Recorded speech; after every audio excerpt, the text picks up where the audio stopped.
Today's appointed psalm is Psalm 76. In Judah God is known. His name is great in Israel. His tent is in Salem. His dwelling place in Zion. There he broke the flashing arrows, the shields and the swords, the weapons of war. You are resplendent with light, more majestic than mountains rich with game. Valiant men lie plundered. They sleep their last sleep. Not one of the warriors can lift his hand. At your rebuke, O God of Jacob, both horse and chariot lie still. You alone are to be feared. Who can stand before you when you are angry? From heaven you pronounced judgment, and the land feared and was quiet. When you, O God, rose up to judge, to save all the afflicted of the land, surely your wrath against men brings you praise, and the survivors of your wrath are restrained. Make vows to the Lord your God and fulfill them. Let all the neighboring lands bring gifts to the one who is to be feared. He breaks the spirit of rulers. He is feared by the kings of the earth. Psalm 76 is a musical psalm written to be played on stringed instruments by the director of music, Asaph. It's about a call for God to punish evildoers.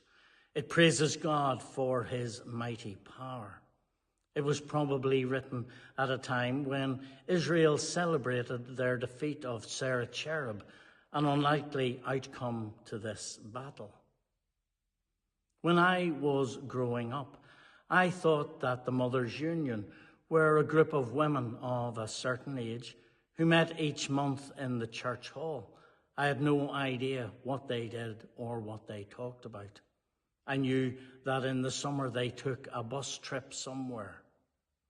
It was only much later in 2009, when I went on a mission trip to Kenya, that I truly understood what the Mothers' Union were about.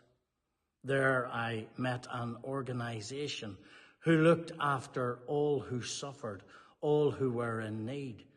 They did a great work, not only on part of the parish, but on part of the diocese that they belonged to.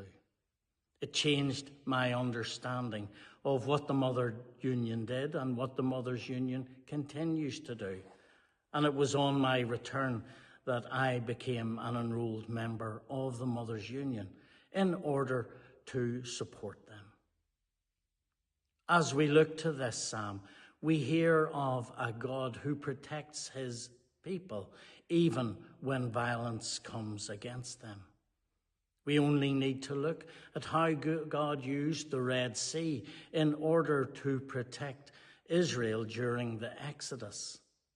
He continues to use that violence against people and against all that they do, and uses the Mothers' Union in order to do that. We only have to look to their support of the 16 days of activism against gender-based violence. We need only think of all that they do in the Rise Up campaign. Evilness in the world is used against evilness whenever good prevails. When you, God, rose up to judge, to save all the afflicted of the land, surely your wrath against mankind brings you praise, and the survivors of your wrath are restrained.